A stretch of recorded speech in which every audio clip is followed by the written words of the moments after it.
Hi, this is Chris Waddell. Welcome to Living It. Today, I'm honored to be with Alana Nichols, who is a three-time Paralympic gold medalist, who is what they call a triple threat and actually probably a quadruple threat, really. So three-time Paralympian in three different sports. So wheelchair basketball, alpine skiing, which she actually went to the Paralympics 2 years after she started really in the sport, which is pretty impressive. We'll get to that. And then para canoe, and really you were more in a kayak, right? But then Yes, also she's a correct. surfer and has been a super successful surfer. And if you have not checked out what she's doing surfing, it is absolutely awesome. But also the president of the Women's Sports Foundation. And this is a huge honor, isn't it, to be the president of the Women's Sports Foundation? How did that happen, and what's your role? Yeah, it is a huge honor, and what timing to be in a leadership position during a pandemic and at a really uncertain time for the foundation. It's an honor to be in this position, and as Billie Jean King, the founder of that organization, says, pressure is a privilege, and that's something that inspires me every day. It's a privilege to be under pressure and to perform under pressure.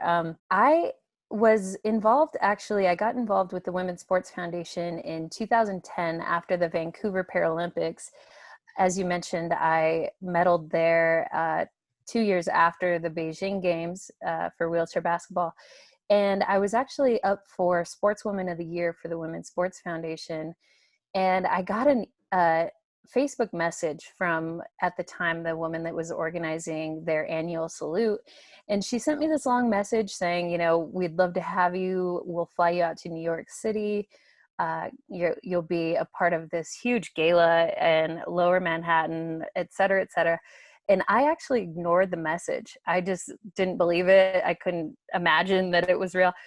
And so after she messaged me a couple more times, I replied, and surely I realized, like, oh wow, I'm really, going to be honored at least as a nominee for Sportswoman of the Year. I was up against Lindsey Vonn, who also had an amazing games in Vancouver. So needless to say, well, I was definitely in contention, but Lindsay won the award that year.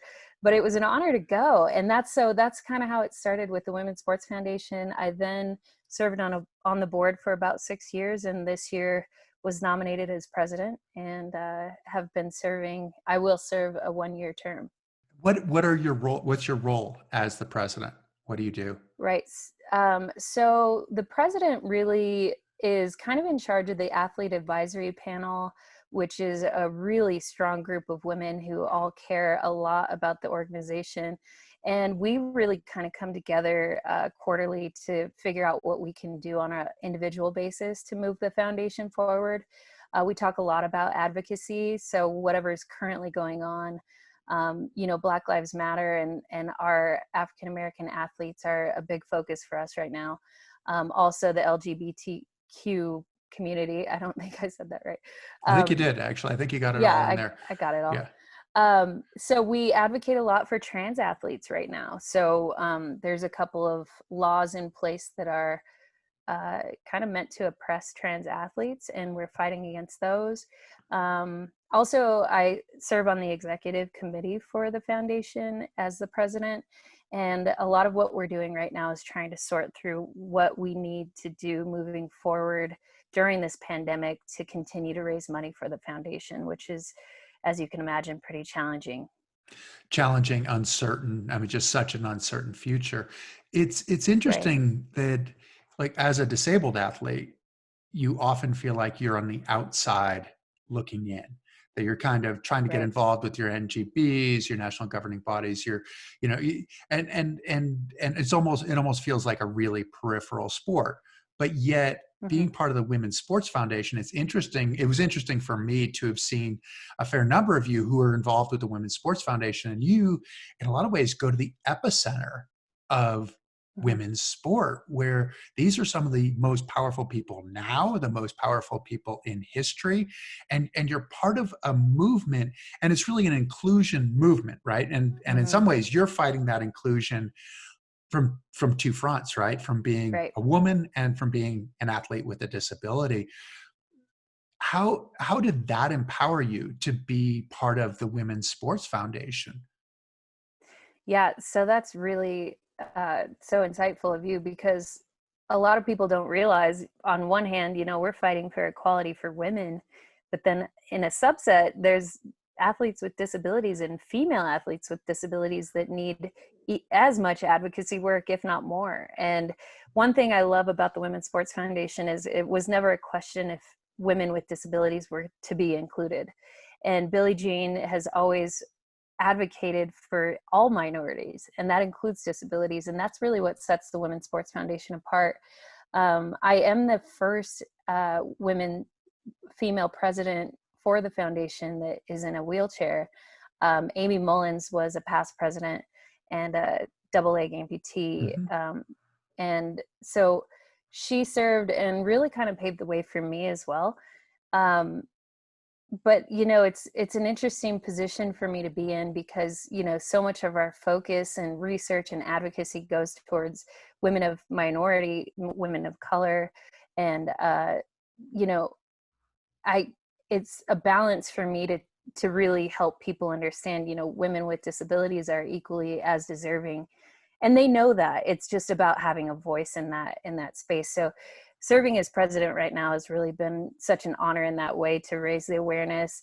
And the Women's Sports Foundation has really answered the call. They're not shying away from all of the things they need to do to be as inclusive as possible for people with disabilities.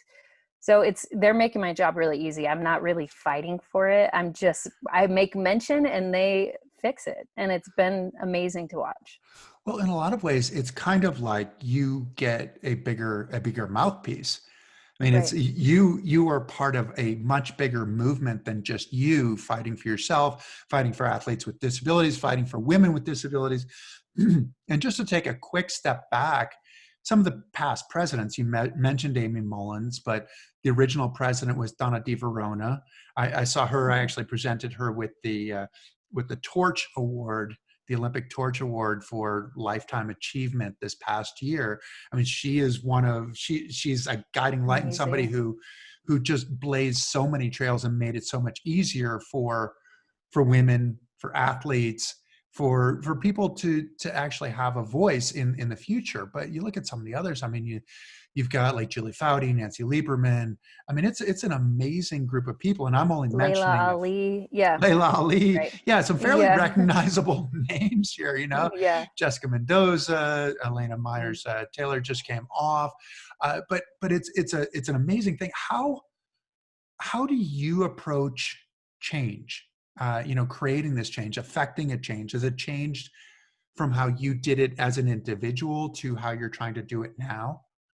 Having the platform as the president in this time, it's really about collaboration. So, like I mentioned, I bring a equality issue to the surface, and there's this whole team of staff at the Women's Sports Foundation that are ready and willing to take on the challenge. So, we collaborate, and that's really what gets the job done. And I'm just so lucky to have the support I do right now. And it's so interesting. We were out in DC in February before the pandemic, for National Girls and Women in Sports Day. And we do that every year. It's a national holiday. We go up to Capitol Hill and we talk with the Congress men and women about what we're doing with the Women's Sports Foundation, raise awareness for what certain states are doing and some states that aren't cooperating. And during our visit, we actually needed to move from the Senate to a different building, and there was an elevator out of order. And in the process, the staff that was with me at the time, they realized how, this will be the anniversary of the ADA coming up July 26th. 30th anniversary of the ADA, I think, unless we're So going it's on 40. 1990, yeah. So it's the Right, 30th 30. anniversary, right? 30th anniversary. So I'm at the birthplace of this law, where it was actually birthed into existence. And I'm having accessibility issues, and the Women's Sports Foundation they had to become aware of that, and they realized the struggle even just on a basic level of physical access to buildings. And that doesn't even involve access to sports. And so I think just being in this position right now has raised a lot of awareness. But then there are certain things that we're tackling even within our foundation. Some of the access and things during our annual salute haven't really been up to par as far as accessibility is concerned. So we're working just to tighten those things up. And then on top of that, one of my main initiatives on top of female athletes with disabilities having more access is the Native American community, and really reaching out to those girls that have so much potential but don't really get to realize that because of resources and access and awareness. Well, I mean, you mentioned the Americans with Disabilities Act, and Title IX is a huge part of the Women's Sports Foundation as well, which is supposed to provide equal access to female athletes as male athletes. But the thing is, you get those things as legislation, and you think, okay, well, everything's done. Like we're all set. We've done it, and you're fighting that battle on the Title IX side too, where a lot of colleges don't even necessarily know what they need to do or who their person is who is conducting this, and so that's the challenge. And it's certainly the challenge that we're seeing with Black Lives Matter as well. We think, oh well, civil rights, that was back in the 60s, so everything's fine, right? And the answer is that everything is not fine. And as you mentioned, being visible is a huge part of it, but trying to affect a greater change is an ongoing challenge that you're going through. And I'd imagine, having been an athlete, that's part of that prepared you for it, didn't it? Did it prepare you for that challenge of fighting that challenge, and a challenge you never thought you'd actually fight? Probably, Yeah, it did. I mean, a lot of what we learn as athletes is growing stronger, and setting small goals and achieving them leads to big goals and achieving those. And with the movement that Title IX created, it's still a process that you have to go through, and it's systemic. I mean, like you mentioned, we have to make sure it's being enforced at a collegiate level, in schools, elementary schools even, and so yeah, I think being an athlete has prepared me to know that I think every time we were told no, that's an opportunity to move forward. It's not a door closed. It's okay, let's figure out how we need to move forward outside of that. And I think athletes are resilient, and you get knocked down, you get back up. So I think that's really one of the things that is encouraging for me in a leadership position, just knowing there's so much to do that we can do. We're not gonna be told no and then stop. That's not part of our nature as athletes. Right, exactly. And feeling a sense of ownership and responsibility to your sport and the future of your sport as well. And I think in some ways, I've always thought that sort of being a Paralympic athlete was a bit of a gift, because we really had to have ownership of our sport, or else it wouldn't get done. I mean, not to denigrate the IPC or any of those people, but at the same time, it's not established like football, basketball, baseball, these kinds of things, where you just kind of come in and you're part of the churn, you're in, you're out. For us, it's like we really have to individually take a responsibility to move things forward. And absolutely. And sometimes, and I'm not trying to throw anybody under the bus, but when alpine skiing was governed by the USSA, they didn't have our best interests in mind, and they weren't trying to move us forward as a community of athletes. They were more or less managing our money. And so that was really my first experience with, okay, we're really responsible for advocating for ourselves. And if we want equal access to the same resources, we're going to have to ask for it. It's not going to be handed to us. Like you said, with football or basketball, something that's well established, we have to fight for what we deserve.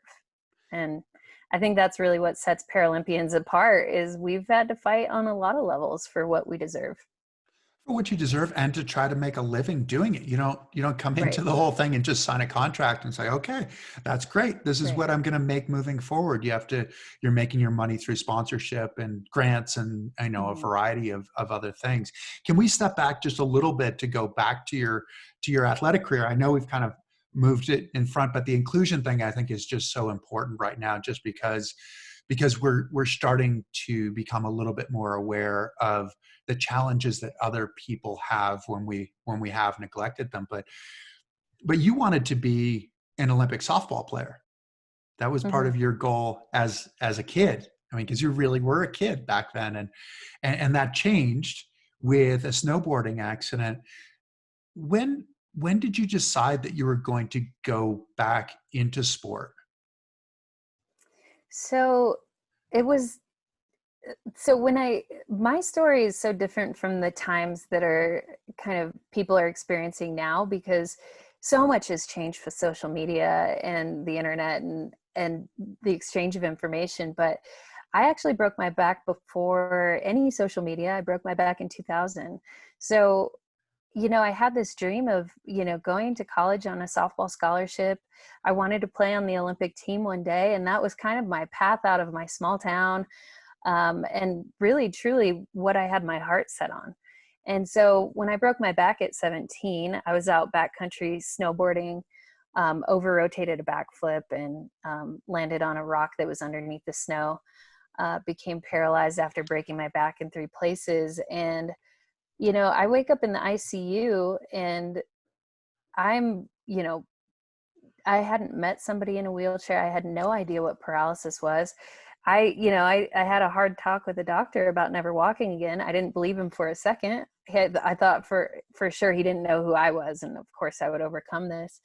Um, and that didn't happen because a spinal cord injury is very different from breaking a bone or even from heart tissue or brain tissue or lung tissue. It doesn't regenerate. And so it actually took me about 2 years after my injury to kind of settle into um, being a person with a disability and really kind of accept and own it. And it was right at that moment, kind of at my lowest moment. I was at college, didn't go off to college like I had dreamt of to play softball. Um, I was kind of moping around school, just kind of going through the motions. And I took a shortcut through an auxiliary gym at the University of New Mexico. And I just happened upon a whole group of people playing wheelchair basketball.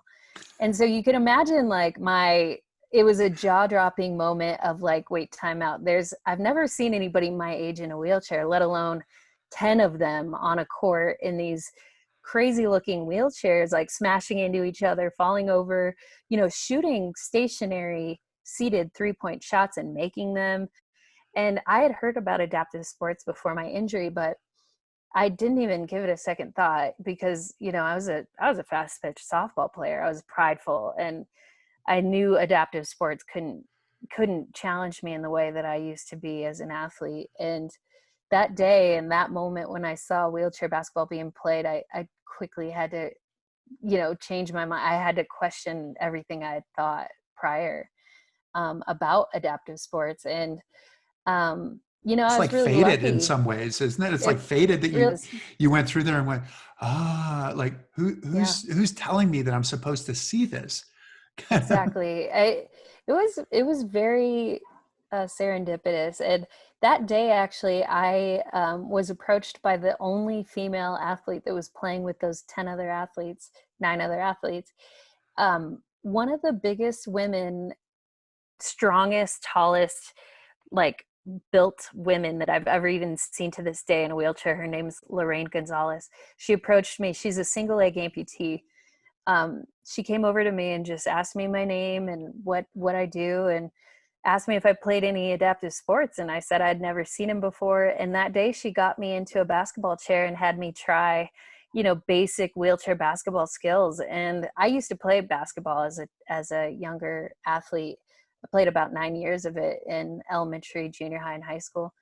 And It was so humbling. I sat in this chair. I tried to bounce the ball. I immediately knocked it off of my wheel. I look up at the basket. It's like a mile away. And, it was really a bittersweet moment because I really see it as this kind of transition where on one hand, it's not the same as it used to be, and it never will be. But on the other hand, there were all these other athletes that were doing the best that they could with what they had. And I didn't have an excuse anymore. I saw it and I couldn't unsee it.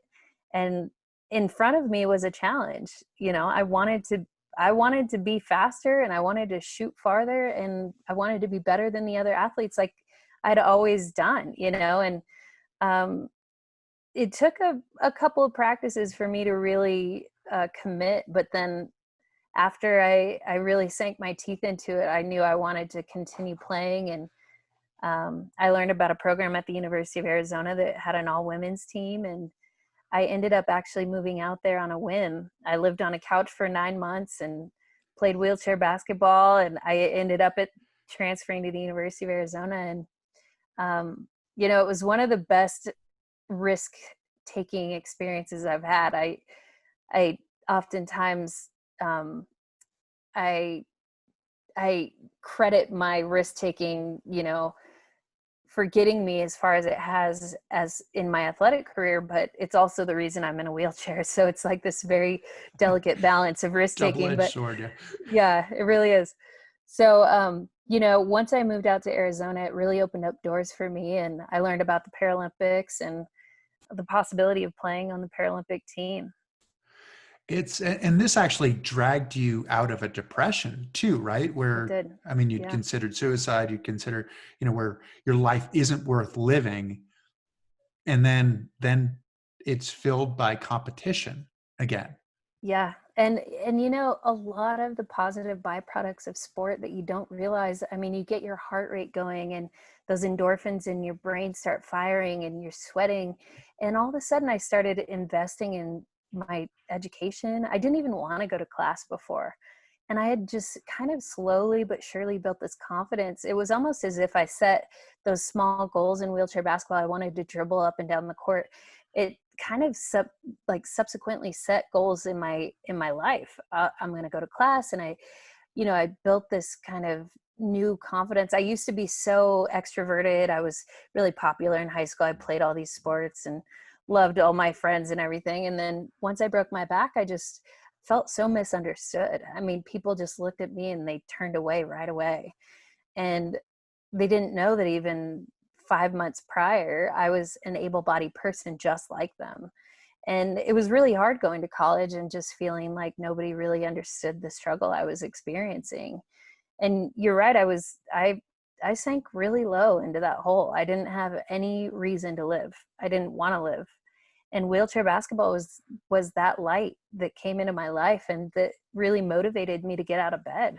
I look forward to those. They were just community practices. It was every Wednesday, but that kept me going through the week. And then, once I learned about the Paralympics, I had another goal, and that was something I couldn't stop thinking about. I was eating and breathing and sleeping wheelchair basketball because I wanted to go to Beijing. And, in a Cinderella story kind of way, 8 years after my injury, I broke my back in 2000. I was at the 2008 Paralympic Games in Beijing. We went into that tournament undefeated, and we sat there after that gold medal match and the buzzer sounded, crying our eyes out on the podium, receiving a gold medal. And that was an unreal moment in my life. Hold on. Now you compressed a fair amount of time. Yeah, I did. Right there. It was You 8 years just and two compressed it. seconds. Yeah, exactly. I mean, it was just sort of 8 years, and I saw this practice, and then all of a sudden I was on the getting my gold medal put around my neck kind of thing. Yeah. Can you first describe what does a wheelchair basketball chair look like? Why is it different? Right. Yeah, so it's kind of the equivalent of putting on a pair of basketball shoes. They have a much higher performance than an everyday chair. So they have slanted wheels, usually about 20 degrees.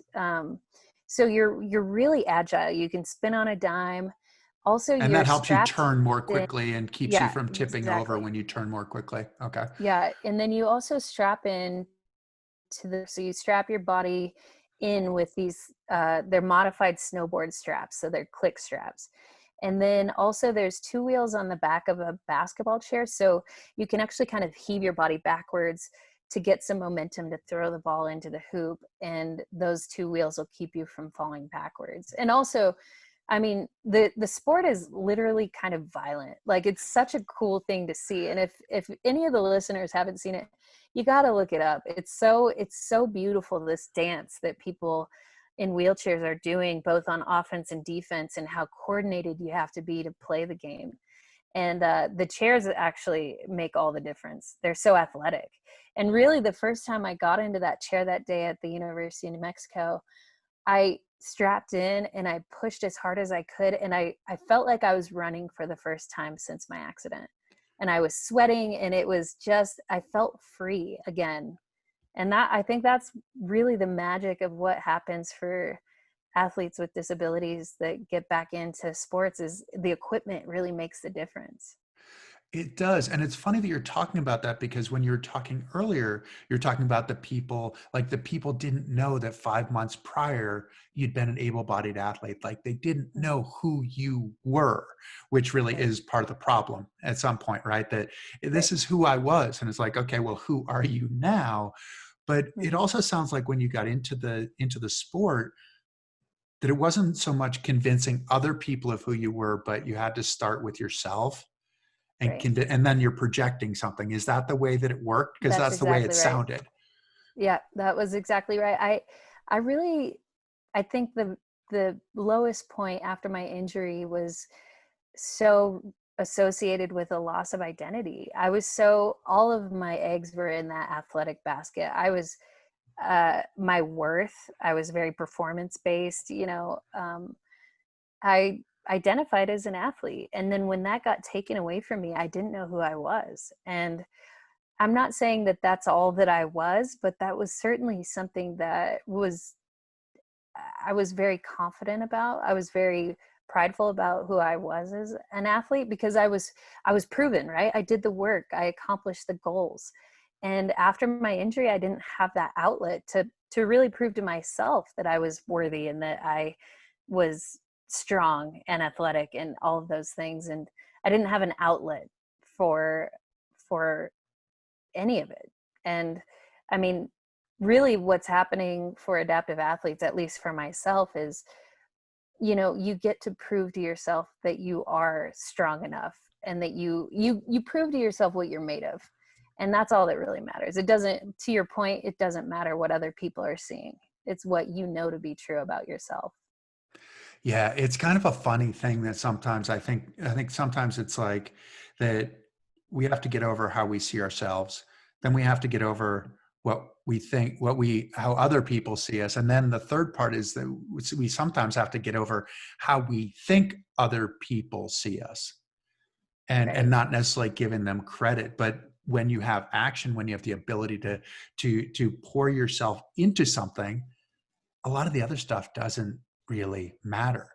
So Right. when did you decide that you wanted to go to Beijing in 2008? And That how did that was, work? How did it happen? What's the yeah, progression? I it's have you on it's the gold also medal thing, but what happened before that? right. I did blow over a lot of pretty important details. Well, I was actually, so I mentioned I'd played on this community team at the University of Arizona, or I'm sorry, at the University of New Mexico. It was just a community team. We um, didn't have any, real structure to us. So it's like But a I was at pickup a, game kind of thing. right, pickup game, pickup ball. And I was at a juniors tournament we were hosting at UNM when I met another woman there.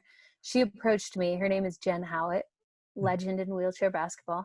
She approached me and told me I had, a lot of athletic ability, and that I could actually play for the Paralympic team one day. And that was literally the first time I'd ever heard the word Paralympic. And she taught me that the Paralympics are the games for people with disabilities, physical disabilities, that happen 2 weeks after the Olympic Games. And it's like the second largest sporting event in the world. And, it's parallel to the Olympic Games. And when she told me about that, and she kind of walked me through the process, you have to play for a collegiate team, probably. You didn't have to at the time, but that's really the path you need to take. And there's a program at the University of Arizona that's all women. So at the time, there were only 4 women's wheelchair basketball teams that were associated with universities. And those tended to be the most structured programs. There were community programs as well, but I was really looking for an elite program. And so the University of Arizona was one, the University of Wisconsin Whitewater, the University of Texas Arlington, and the University of Illinois all had all women's programs. And so the University of Arizona made the most sense for me. It was closest to New Mexico at the time. And like I said, I hadn't even driven a car. I was 2 years post-injury. And on a whim, I said, I'm going to move to Tucson. I had to do a year at the community college to get into the University of Arizona. I'd bought a car that week and drove to Arizona. The girls that I had met said I could stay at their house. I had no plan. And I lived on a futon for 9 months. It was awesome and not awesome at the same time, because we would play wheelchair basketball. We would practice, and then we'd all go home, and everybody would go into their respective rooms, and then I would be on the futon, like, if practice got heated or whatever. I didn't have a door to shut. And so that was, it was awesome, because really what happened for me is that's when I became an athlete again. What year that is was this? In 2003. So 2003. I did Okay. 2 years So the at first UNM. happened in 2002 in New Mexico. You saw basketball, and then 2003 you're in Arizona. And okay. Yep. The crazy thing about my first week of wheelchair basketball, our coach didn't let us touch a ball. So in wheelchair basketball, one of the most effective things as a successful team is chair skills. And that's really just conditioning. So you have to figure out how to maneuver this basketball chair with, 9 other athletes on the court. And it really takes a lot of disciplined work as far as like your hand movements, explosive, pushing. And so I remember our first week of wheelchair basketball, we had practice every day. I had blisters covering every finger on my hand and on the palms of my hand. I actually had like a sprained wrist without ever impacting it. And I remember I was in the shower and these blisters stung so bad. I got shampoo in them. And I remember I was crying, but like happy tears, because as an athlete, I wanted that. I wanted to feel that soreness. I wanted to feel the pain. And I just wanted to feel again. I wanted to feel alive. And that's what happened for me that first week of basketball. I mean, it was terrible, but it was awesome at the same time. So you're crying tears of joy when effectively you've just been running laps and suicides, really, effectively. Suicide sprints. Yes, all of it. And, I think what happened for me too, as I became disabled, I suddenly felt like everybody was tiptoeing around me. And I was an aggressive softball player. I mean, I was diving for balls I wasn't even close to. I would take every opportunity I could to slide into home plate face first. Like, that was just my vibe. And so once I got back into sports and into this basketball chair, I was just so aggressive. And I wanted to just feel that feeling of like, it's not pain, but you just feel alive when you're sore, you're using your body, your throat hurts, you're breathing so hard. I missed that. And in a lot of ways, it's probably also the ability to take pride in your body again. Right. Yeah. And I mean, the And what accident it took a can lot do. away, right? It did. And, I had to kind of prove to myself what it could do, but I was also proving it to a lot of other people.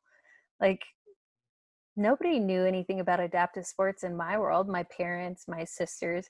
So I was teaching everybody, including myself, what was possible. And that's often the path that people are going, right? That you're the only one in your community. And so you become an educator, you become an advocate without really intending to, but nobody else knows. Right. So yeah. How did the path go? So you ended up getting into the University of Arizona. Hmm. When did that happen? And then you started, because you were already playing on the team before you were actually a student, right? Yeah. So wheelchair basketball is not an NCAA sponsored sport. So it's not a varsity sport, but it's held to those standards as far as practice time is concerned and the amount of work that is expected of you as an athlete. So I did 1 year at that community college in Tucson, and then I was able to get the math credits and an extra language credit during that time to get into the University of Arizona. I needed to establish residency to then pay in-state tuition. So I got into Arizona in 2004, and then I graduated from the University of Arizona in 2006. And the year that that I was set to graduate, we had a tournament at the University of Alabama. And I'll never forget the coach, Brent Harden, who is still the head director of the program at Alabama. I was in there at the time. They had this tiny little, like, it was a closet that we kept all the basketball chairs in. And I was in that closet fixing straps or whatever on my basketball chair. And he just kind of casually mentioned, he's like, it'd be really great to have you as a part of our program. Would you want to do a master's degree and come here to school? And it was just such a casual conversation. And I kind of blew him off. And There's getting to be he a theme followed here. up. I don't know if you noticed that. You blew off Yeah, the I was Women's like, Sports well, Fund. Okay. yeah. Yeah. And then he ended up following up with me. And, um, you know, I gave it some serious thought. And, the last thing I ever thought is I would move to Alabama, of all places. I just never imagined it. And I took the GRE and I got in and moved out to Tuscaloosa after I graduated from Arizona. And it turned out to be such a perfect environment for me uh, to to do my master's degree, but to also train for Beijing, which was like my ultimate goal. Um, I ended up thinking to myself, I'd be a fool to turn down a full ride scholarship to do a master's degree. And that's really what What it was the came down deciding to. Yeah. factor. Yeah. And then, I really fell in love with Tuscaloosa. I made some of the best friends of my life.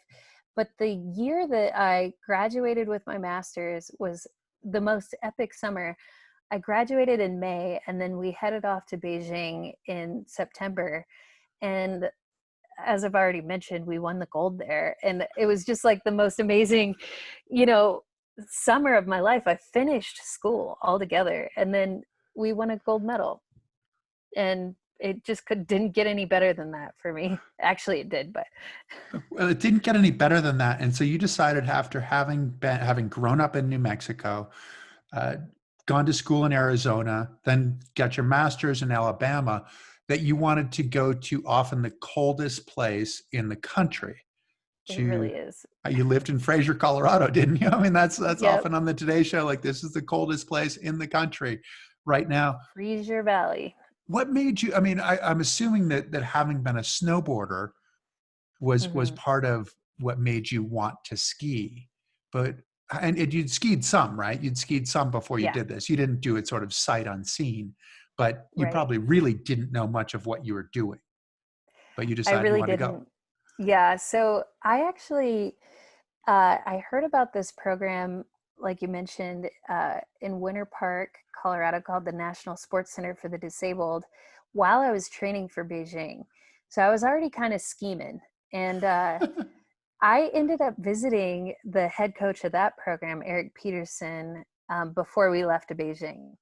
And it's a pretty cool story because he loves to eat his words. I sat down with him at lunch, since I was actually training in Denver at the time.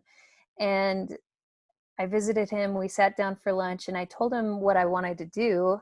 And that was to, go off to Beijing with the small amount of money that we win with a gold medal. This was me just manifesting at the time. Um, I wanted to take that money and put it into his program, train for alpine skiing for the following 2 years, and then go to the Vancouver Games in 2010, which is very tight turnaround, but also, uh, you know, it's just really a lofty goal, and I understand that. And Eric also was very realistic with me, and he said, you know, you should probably just maybe focus on the 2014 games in Sochi, and why don't we just cross that bridge when we come to it, kind of thing. And I just kind of remember thinking, okay, whatever, you know, I hear you, but I also am still going to hang on to my goal of going to 2010. And it kind of played out exactly like I planned it. You know, we went off to Beijing, we won that gold, and I moved from Tuscaloosa, Alabama to, like you said, the coldest place in the country, with $5,000 in my pocket. It wasn't a lot. I was a broke college student.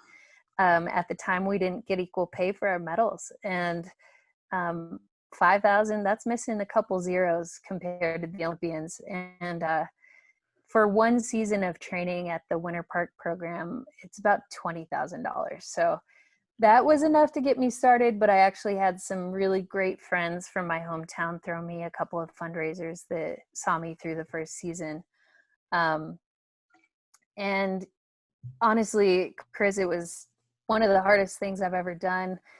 Because we had just won this gold medal. I really felt like I was getting closer to mastering a sport when I transitioned into alpine skiing and had to relearn everything. And like you mentioned, I had skied a handful of times before, like during Christmas break while I was at Arizona and Alabama.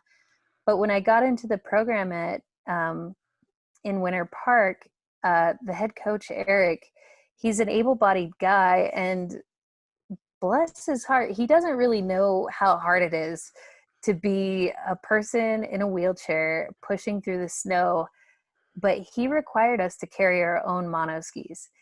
And at the time, I had what's called a Kevin Bramble design, a 40-pound monster machine that he required me to carry through the snow. Not to mention you had to bring your own ski, right? So he basically really kind of pushed me out of the nest. You know, he wasn't coddling me in any way. And my first day as a skier, we were early season training at Copper. And he said, all right, you got your mono ski here, you got your ski, take a couple warm-up laps and then meet me at the top of the mountain. And he didn't really know, like, I hadn't skied by myself at that time. I had not skied independently. And it was kind of a disaster of a day. I mean, I fell off the lift like 7 times, um, and the bucket that I had at the time was up into my armpits, and like everything was just not dialed. So on top of learning how to ski, I also didn't have my equipment kind of dialed in, and it was just really hard. And that was kind of really humbling after, you know, coming off of such a high after all the work and, success we had in wheelchair basketball. But I think to Eric's credit, I needed to be pushed out of the nest, and I grew a lot because of it. What made you say then, what made you believe that you could be ready for 2010 when you were saying this to Eric? How could that come out of your mouth? What's the thought process there? Or was there not one? Yeah, that's a good point. I think because of my experience with wheelchair basketball, I really did start looking at all the things that I could do. You know, it was like this real transition I made mentally from focusing on what I had lost and what I couldn't do anymore to like what I could do. And I think I just kind of got carried away with it a little bit. You know, I I knew I could play on a Paralympic team, and I knew that I could accomplish this goal of winning a gold medal. And, you know, certainly there's some fortune that goes into that. But I just set a lofty goal because I thought that it could happen. And, you know, to be honest, if I hadn't thought it could happen, it wouldn't have. It was so lofty. I had to dream big before that could ever have happened. And, you know, I think there is some fortune that went into that as well. In ski racing, of course, there's a certain percentage of just pure luck that happens. If the wind blows in your direction, that's going to help you win a race. But I did have a certain amount of confidence after my experiences in wheelchair basketball that I guess made me believe I could do it. It's kind of like you've seen the worst in some ways, that it's like, hey, I've seen the Right. worst. I've survived it. Like, I'm not going to be denied now. And so how did you go from falling off the chairlift to to effectively being selected for the games in 2010? Yeah, there was some naivete that went into it because everything had to fall into place exactly as it did for me to make the team. And my first season ski racing, I ended up winning the national title in downhill and super G up in Panorama. Actually, Kimberley, Canada. And I had to win those races in order to get the points to be Really? in contention to make the Paralympic team the following year. But I didn't know that. In the start gate for those downhill and the Super G race, I didn't know that. I wasn't thinking that far ahead. I didn't understand the point system in alpine skiing really. So it wasn't really, I can't take full credit for it. All I did was ski really fast. And that's really what set me up. So I win those races, and then I did make the developmental team for the Paralympics the year of 2010. So I was on the D team, but that put me in a position to train with the Paralympic team at Mount Hood that summer, and then really put me in a position to financially be able to make it to the games in 2010 as well. So How um, is that? What does that mean financially? Like, they were paying for well, some of your travel and your training, yes. or okay. Yeah. I was still paying for my equipment. And honestly, when I was at the 2010 games, I skied on like 3 different ski brands because I had no sponsors. I more or less scraped by to get there. Right.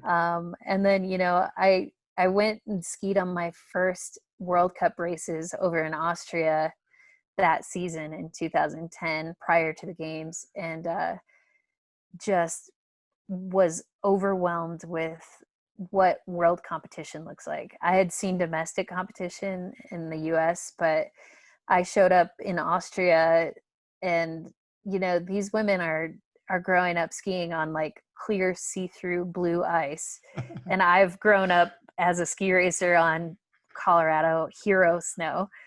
And I I was very humbled, and I didn't do that well in my World Cups. And my first season, I wasn't in any position to win a globe or anything like that, but um, it did sort of prepare me for the world competition that would be the Paralympics that later that year. Um, but still, really, Chris, to be honest, I was developmental in every way and wasn't favored to win anything at those games. And um, I don't always share this story, but in 2009, my brother was murdered when we were both living in Denver, Colorado.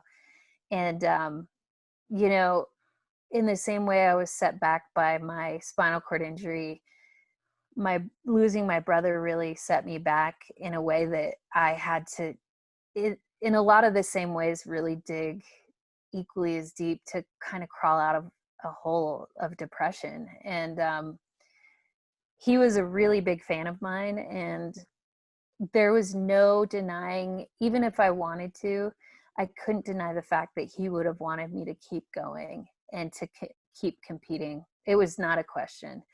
And so I knew I had to keep going. And um, I skied with him as my inspiration when I got to the games. And I, I didn't have anything to lose because I had lost it. I had lost it all. I lost my brother, and I And you didn't skied really like have I any didn't have any. expectations as well, I right? didn't have any I mean, expectations. I like, had no nobody sponsors. expected you to win, none of this stuff. But No. wow. So in some ways it's almost like a transformation, right? It's kind of like, in some ways, Hmm. we compete for ourselves, but it seemed like you were competing for him, and holding Hmm. yourself to a much higher standard than it might have been if Yes. it was just you. Is that how it happened, or?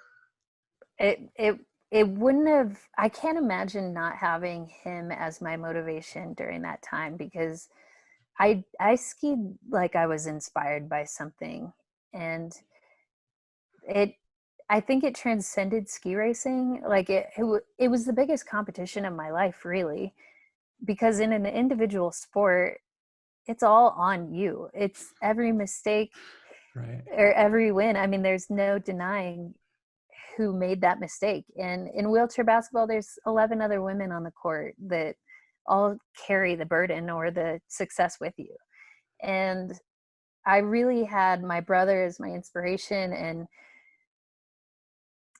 I don't know, it was like I was on another level of experiencing those games. And I did feel inspired by him. And the first race of the games, everything had gotten switched up because of the weather in Vancouver. And we usually ski the downhill first and then Super G, move into the tech events from there with GS Slalom and the Super Combined. But the weather in Vancouver, there was fog and rain and everything else. So the downhill got moved. We skied the giant slalom first. And you actually, you called the races at these games with Sarah Will.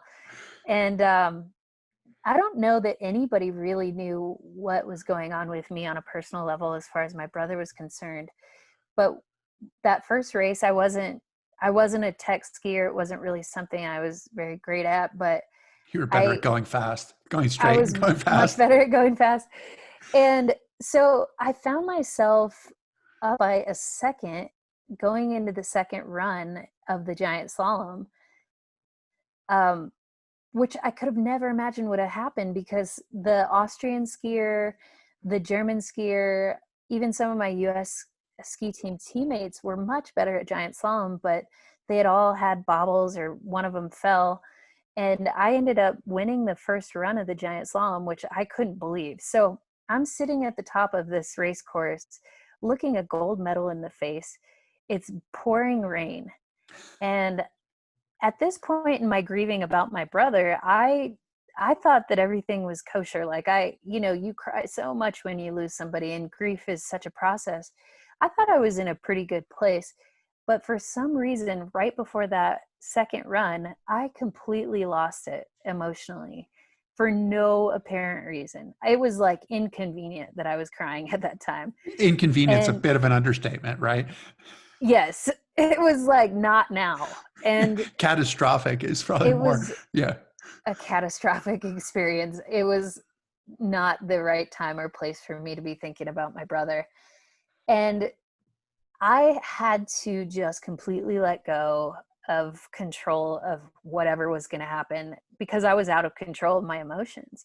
And I remember sitting in the start gate, the seconds are counting down. I look up at the sky, I prayed to my brother, and I asked him to just do it for me. Like, he couldn't do it for me. I was like, you got to do this for me. Like, I don't know what I'm doing. Really, I let go of everything. And really, I think that helped me in a lot of ways because I was so in the zone. I had nothing going on in my head. I skied that race. I looked up at the Jumbotron, my name's on the top, and I had just won my first gold of the Winter Games. I became the first female American to win gold in the Summer and Winter Games, and none of that even processed. It was my brother was like spiritually undeniably there in that moment. And you know this, you saw it. I lost it. I mean, it was a spiritual cry that was outside of my body. And it was because my brother was a part of that experience with me. You're talking about the feeling of completely letting go, which is the objective of every athlete, isn't it? To like Right. completely let go and be in that moment, but you were swept into an entirely different moment, into this spiritual moment that you understand so profoundly, but at the same time don't really understand because you've never done it before Right. or anything.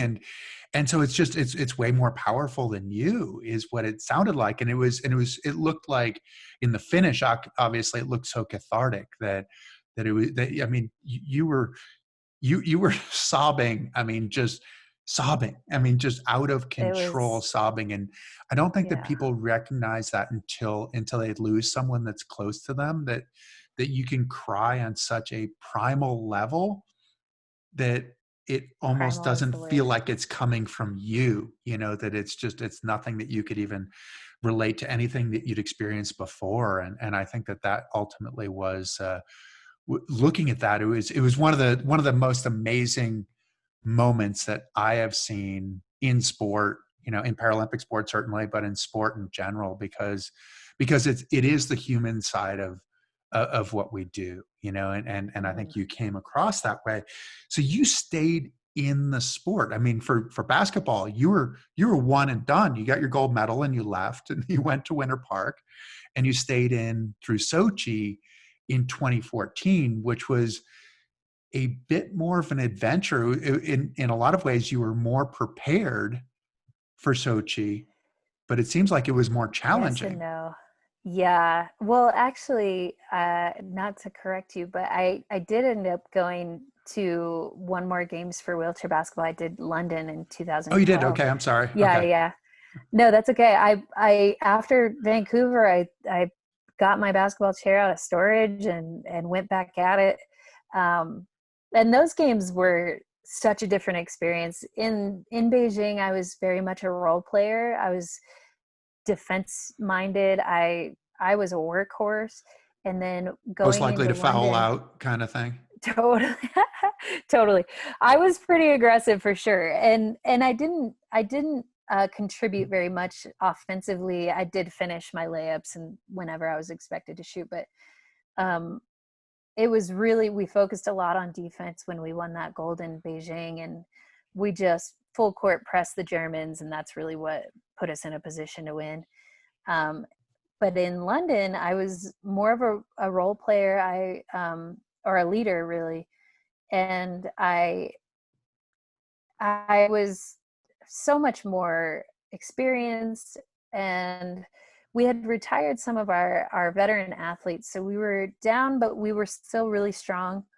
Um, and we had a different coaching staff, which makes a huge difference. But a long story short about the London games, we actually ended up playing out the tournament in the same way that we did in Beijing. We met the Australians in the semifinal. We were planning to play the Germans in the final. But in the semi, we had this just cat fight of a game. We had like 24 turnovers. It was just a mess. But we ended up losing the semifinal game on a bad call from a ref. And you have to look it up. You have to know it. It's called Paralympic Mistake on YouTube. We really wanted it to make the ESPN not top 10, but it didn't. Um, and it was actually my shot that didn't get counted that would have put us into the gold medal game. And that was such an experience, having a loss that was just so devastating that we had no control over. And after a lot of reflection, it took a lot of time. I didn't talk about it for a long time, but we went on to play the Dutch in the bronze medal match. We never had lost to the Dutch up until that point, but we lost by like 24 points. Our spirits were crushed. It was a disaster. But I I did come around after a while to consider that loss equally as important in my athletic career as my gold medal moments. Mostly because the process leading up to that was so uh, meaningful and valuable to me, and the team that we had and the teammates that I shared those moments with all mattered so much more to me than some of the experiences I had in Beijing.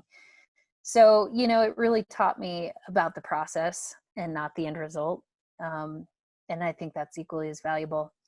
Um, but, Hard lesson to you know, learn as an athlete, though, right? Sometimes it's yes, it's it's a it's one of those ones you think, okay, this is the one I'm supposed to learn, but yeah, it's crushing. it's crushing. So, I did go back to skiing, was juggling two sports at the same time, which proved to be really difficult, more so on a mental level than on a physical level. I think they really complemented themselves on a physical level. I was just always training. But mentally, I was finding myself as a ski racer trying not to get injured for Mm, basketball. And that's when you are most likely to get invariably. injured, when Yeah. you're trying not to. So, you know, that was like a huge mental experience for me to really let go and trust in my preparation for skiing.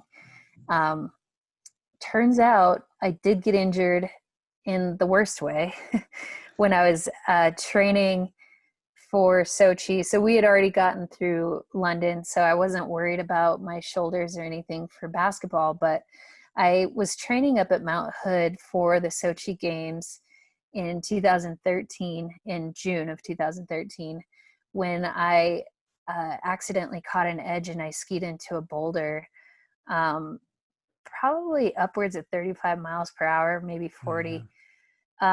Hit feet first and broke my ankles, but then I caught my right elbow on the rock and dislocated my shoulder backwards.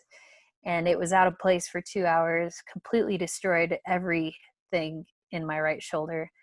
Um, had to have a full shoulder reconstruction surgery, rehab, and everything. All that summer at the Olympic Training Center.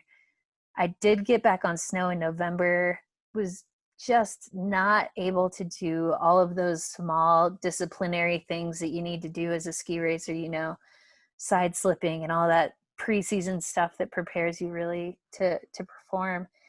And so I did show up to Sochi kind of behind the ball a little bit. I really wanted to like equal or better my medal count from Vancouver. I had pretty high hopes, and I was just kind of behind where I wanted to be. And um, you know, those Sochi games were pretty rowdy. The Pretty snow rowdy. was, It was a nasty course and nasty conditions. I mean, it was you yeah, were in March in a place that had palm trees, so it was getting warm. They were putting a lot of chemicals on the snow, which makes it effectively it's like twice frozen ice cream kind of thing, where it just really gets nasty crunchy, and yeah, yeah, and just peels off on you. And bumpy. Hmm. yeah, and it was super super steep and a ton of air in the speed events. And yeah, one of those you want to be on top of your game, and you weren't Yeah, quite on top of your game as you're approaching Sochi. yes, exactly. So a lot of things kind of came into play. Um, the downhill didn't go as planned, but um, it didn't turn out as bad as it could have. So I ended up sliding out on my bucket on, I think it was the 8th, it might have been the 13th gate. And I was able to recover from that. And But this was I coming onto the was flats, right? So this was right. a flatter type It was, section. You had the big pitch and yeah, then onto the flatter section. Yeah. yeah. So there Where you was lose a that lot of big, speed. uh-huh. Well, no, so it was right before Russian trampoline. So big pitch to a rolling kind of flat section. I slid out right before a Russian trampoline and another Right. pitch. So Right. So at the end of the I flats. lost Okay. a lot of Right. speed. Yeah, into the flats. So I ended up getting back on course. I got clocked going 70 miles per hour on that steep pitch, which I just let it go at that point. I knew I had to make a lot of time. And I was more or less out of control. I couldn't even see the gates when I was passing them. That's why you memorize a downhill. And I crossed that line and I only lost the gold by a tenth of a second. So I made up almost all of that time just nuking. And honestly, I was so proud of that silver medal. I felt like I won the silver. I never thought you could feel like you won a silver. You always feel like you lost the gold. But like after that mistake, I thought I was okay with it. I thought, you know what, that could have been a lot worse. And then the next day, the Super G day, it turned out a lot worse. I I ended up skiing the top section pretty well. I made another mistake where I slid out on my bucket, but I overcorrected and I ended up falling directly on my chin, just face first into the snow, knocked myself out, just straight knocked myself out. it was the direct impact, I think, to my chin that really did it. And took a helicopter ride to the Russian hospital and got stitched up. I had about 6 stitches in my chin, with a pretty sizable concussion. And yeah, End of your it games was, there. Yeah. that was, well, it wasn't the end of my games, but I did go back for the GS, but I didn't perform very well. It was Right. about It's 4 really days hard. later. Yeah. Yeah. Hard with a Yeah. So, concussion. That's one of yeah. those that probably Yeah. shouldn't have really Yeah. competed I mean, in the GS. I gave it some serious thought and I passed the concussion test Okay. with Well, if you flying pass the colors. test, you So, pass the test, yeah. then that's the way it Yeah. goes. So, Yeah. so was that the end of your skiing career? You ended up continuing to ski for a little bit though, didn't you, after that? Or I did. I actually, after Sochi, I was pretty convinced that it was time for me to hang up my skis. I had a sponsor at the time, the Hilton, um, that offered to fly me and my family anywhere we wanted to go after the Sochi Games. And I don't know if I've mentioned this yet, but I was raised by my grandparents, and so naturally, my first thought was, "Where does my grandma want to go? Wherever she right. says we're going, we're going." So she wanted to head out to Hawaii to see the Pearl Harbor Museum, and that's pretty good for me. I said, for sure, let's go to Hawaii. So we flew out there after the Sochi Games, and that's kind of when things changed for me as far as my athletic aspirations, because I happened upon another program called Access Surf. A friend of mine told me about it. And that program takes people with disabilities surfing. Uh, the program wasn't actually running when I was there, but I contacted the woman that runs it, and she went out of her way to get me in the ocean on this thing called a wave ski that I didn't know anything about. And she pushed me into my first wave. I have a kayak paddle in my hand. I'm strapped to this board, and it ruined me. I caught this wave and I didn't want to do anything else. I knew I wanted to do that from there on out. And while we were out there that day, she actually told me about a competition that they hold every year called Duke's Fest. And it's an adaptive surfing competition. And she said I should come back in August and compete. And I, I obviously just caught my first wave, so I didn't really have any aspirations for winning or, Hold being, on a second. You also yeah, had lunch with Eric Peterson and told him that you were going to make the yeah, 2010 games in 2 years. So we'll take that with a grain of salt, I guess, that you didn't have any yeah. aspirations I of was like, winning. I definitely, I wasn't like, oh, I'm going to go and win this thing. But I definitely wanted to be a part of it. And so I went back in August, and it opened up this whole new world that I had no idea was even happening. There were all of these people from around the world. Everybody with a disability had figured out how to surf. And it was like the most awe-inspiring, because adaptive surfing isn't like a structured thing at this point. Like, if you were somebody with a disability living in Chile or Argentina or Australia or New Zealand, you're just out there by yourself crawling through the sand with some buddies or something, like figuring it out. There isn't like a national governing body that like has equipment, and Or a so program that you I can really go to where program, they can right, say, oh, well, this is how we do it. Like right, skiing, they can say, we have a hmm, tether that we can help you stay under control and right, upright. This is like, go out and get in the ocean, and ocean's kind of yeah, figure powerful, it out. Yeah. Kind of Really powerful. powerful, Yeah. really powerful. We're the worst swimmers out there, and we're disabled. So yeah, all of these really amazing people are all together at this really beautiful beach, Waikiki, surfing this like iconic break called Queens. And it was really the kind of the light that I needed at the time. I mean, I was pretty broken after Sochi. I just felt so defeated. I felt like I didn't know what I was really doing anymore, because it hurt me. It physically hurt me, but there was just, I was so frustrated with my athletic career. And then I came across all of these amazing people that were, how surfers are. They're like so fun and positive and light and happy and like whatever, they're just having fun. And it wasn't so serious. And ski racing can be so serious. And I just got out in the water and just had so much fun. And so I say it ruined me because I literally had to change my whole life situation. I moved from Colorado out to California um, to surf.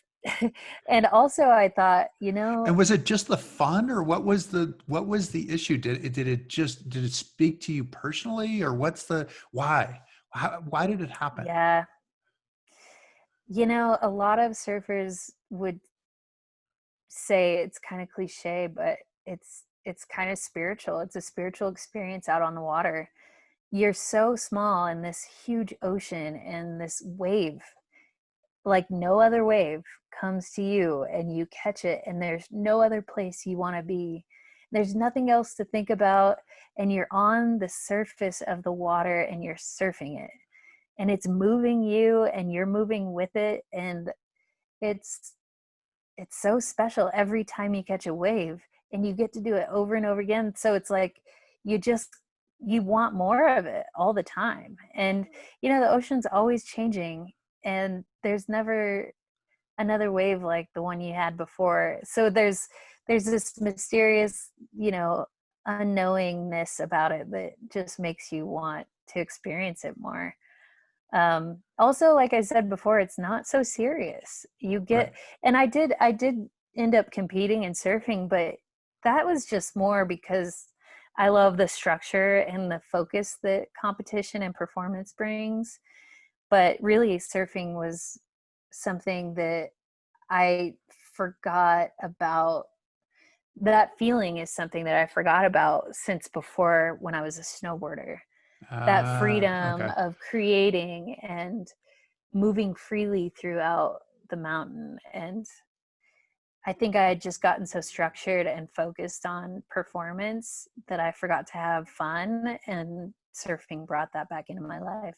The tenths of a second mean so much, whereas Right, this is you in the moment. You're achieving the moment. It's a spiritual, artistic kind of thing where it really doesn't matter. I mean, right. other than that To you're you. having a good time, it matters to Right. you. Yeah, exactly. But then you came back and you went to California and you started racing kayaks on the flat water, like Right. not surfing. Turned out to be one of the hardest things I've ever embarked upon. It So my thought was, nobody's really done three sports, or they have, but I haven't. And one of the things that's always driven me is I wanted to see if I could do it. I didn't know if I could do it, and that was enough for me to want to do it. I didn't know if I could be competitive. I really had never done an endurance sport up into Mhm. that time. But also, one of the things that really kind of drove me to do it was I wanted to become a really proficient paddler. And in adaptive surfing, as far as competitions are, there wasn't a women's division to begin with. So me and like one other girl are competing against all the guys. So I knew I had to be one of the strongest paddlers out there in order to compete with the guys. So my whole plan was, I'm going to give it everything I have for 2 years, try to make it to the 2016 games in Rio in sprint kayak, and also surf and just paddle my brains out. And that's exactly what I did. I It was on the water every morning at 6 a.m. and every evening at 4 p.m., just paddling. And it never, I hear runners and endurance athletes talk about that kind of that runner's high when you finally hit that, stride, and it gets easier. It never got easier for me. I just struggled the whole time. What were your And honestly, distances? we just raced the 200. 200 So meters on the water. on flat water. So that Yeah. was the only Okay. event for sprint kayak, for paras at least. But I mean, when I was training, we were doing 400, 600, Right. 1,000.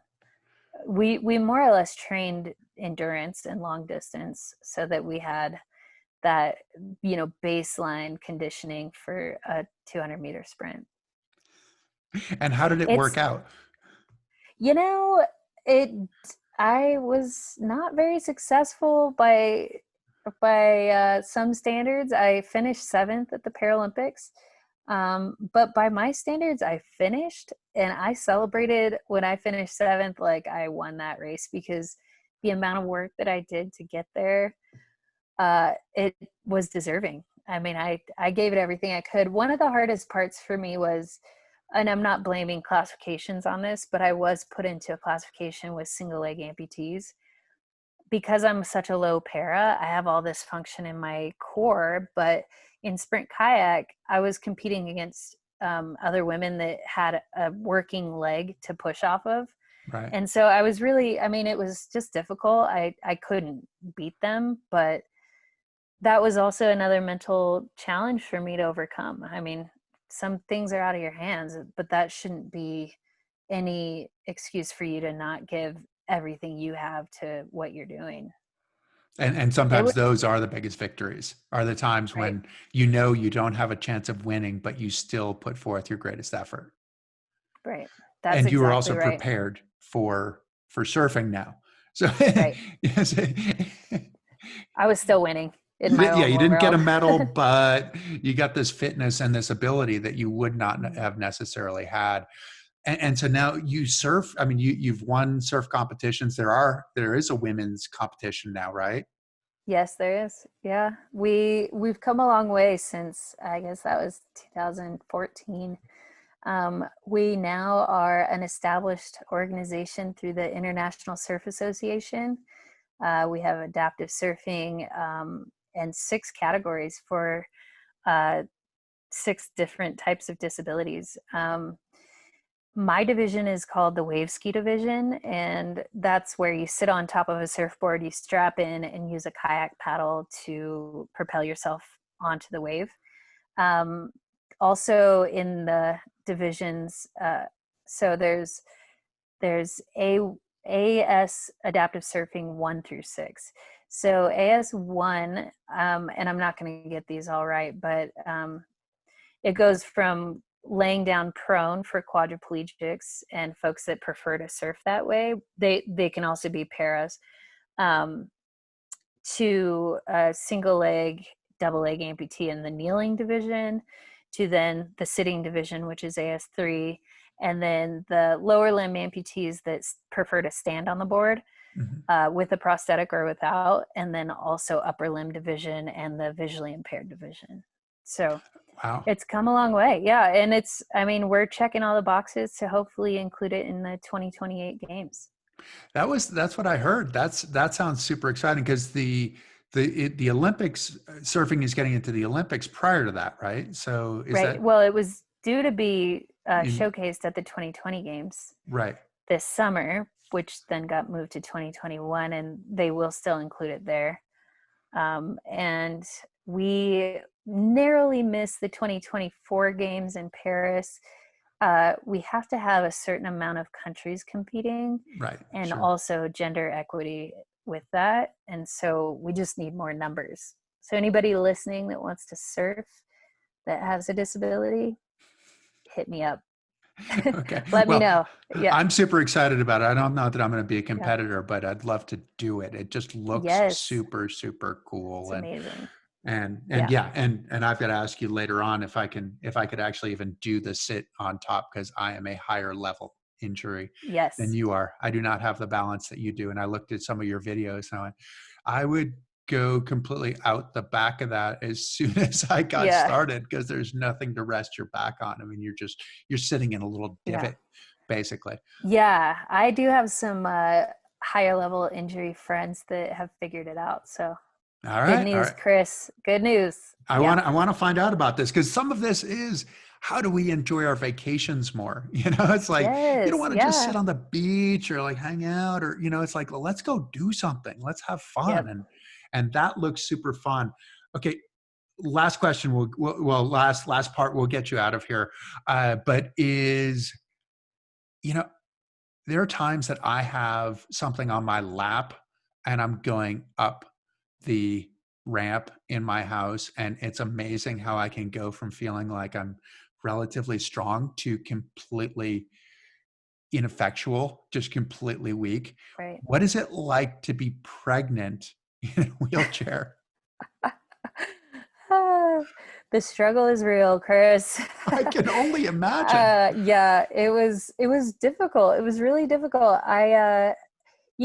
Towards the end of my pregnancy, if I dropped something, it was just dead to me.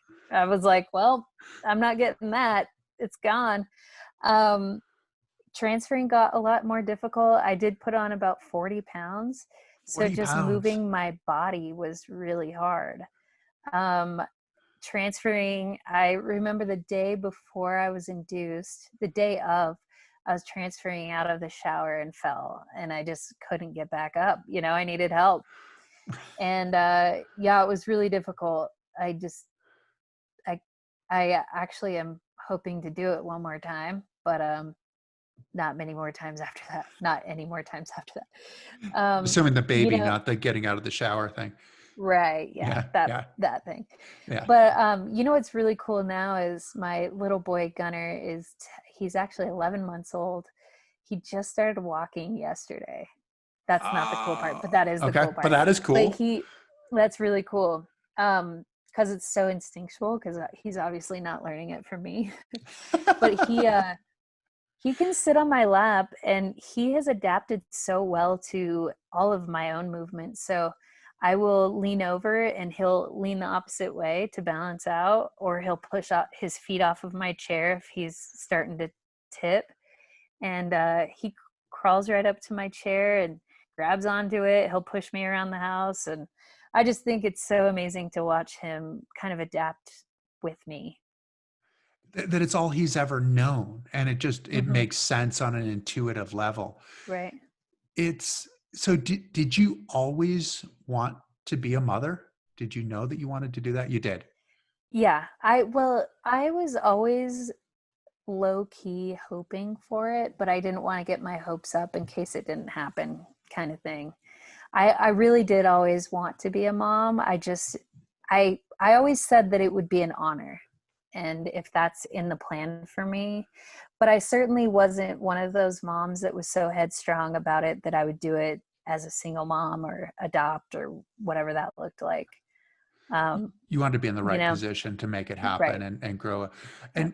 And was some of that because obviously, I mean, you lost your brother, but you lost your Hmm. father as well when you were nine Hmm. months old, right? So Right. and were raised by your grandparents, and I'm sure loving grandparents. But was there always that feeling of I want to build a family of my own. I want to build something that really is what I consider family. Yeah. Well, yes, it was that, but I've really become so close with my sisters through our experiences of losing really Yeah. close family members, and so I didn't ever really feel like I was lacking Okay. family. Good. Good. But I did really feel like I wanted to have the experience of being a mom. And my mom, she didn't raise me, but I do feel like I wanted to kind of have my own experience as a mother, outside of my experience with my mom, and just kind of reinvent that for myself in a way that I wanted to do it. And it's been a true honor. I mean, it is the hardest thing. I talked about sprint kayak being hard. The craziest thing about being a mom is the sleep deprivation. There's nothing like it when you're required to be so vigilant and present and you have not slept. It's like you have to dig deep. It's a You're it's a never really done. challenging. You're never done. It's never an option. You're always on. Do you find that's one of the transitions? So for me, like you, I was always a sprinter. I mean, I did some marathons and Mhm. things like that, but I was never really very good at it. But I never did a meaningful international competition that lasted longer than 2 minutes. And Yeah, you know where the finish line is. You know you that can you see get it. a chance to Yeah. stop. You can see the finish line Uh, where it seems like life is not necessarily a sprint, right? And this is the lesson that we've probably been needing to get as we've moved along, is this sense of like, Hmm. no, there really isn't a finish line. You need to keep going and you need to figure out. And I would imagine that's exactly what you're learning right now, and thinking, well, you've got one, and then and then if you potentially go to two, what does that mean? Yeah. That sounds even more challenging. Well, that's when you have to break down, because if you look at an Olympic cycle is 4 years, and if you try to digest that 4 years in one sitting, what's that saying? You don't eat an elephant in one bite. Right. So as a ski racer, I always used to tell myself I could do anything for a minute or a minute and a half or 2 minutes. I can do anything for 2 minutes. And now as a mom, I'm like, I can do anything, until nap time. I can do anything for 3 hours or 2 hours, on days when I'm particularly exhausted. I have And to really hope break it down and and hope that it doesn't hope for the change, right? nap. Like, Yeah. okay, I can get to nap time. Like, oh, you're not going down today. Come on, kid, come Oh on. I God, need it's a so break. devastating. It's heartbreaking when he doesn't nap. It's like literally devastating. Well, because there are repercussions as well, right? So it's just you don't They're get that break, cranky. Yeah. and then he's cranky forever. And wow. Well, Yeah. so you have your hands full with with the Women's Sports Foundation, with surfing still, with Gunner, with Roy, with the High Fives Foundation. I mean, it's so. So is there a what's next kind of thing, or is right now what's next?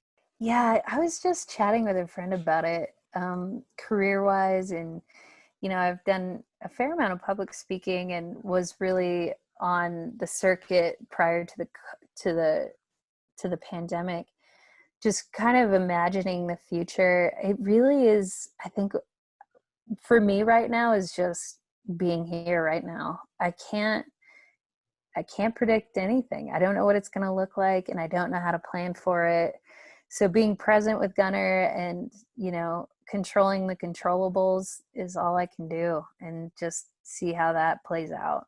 And, really one thing that's helped me a lot is my gratitude work, Hmm. waking up every morning at 5:30 with Gunner, so early, and just physically saying out loud what I'm grateful for, because things can get so stagnant and monotonous as a new mom and being stuck at home and not traveling. We traveled so much before the pandemic.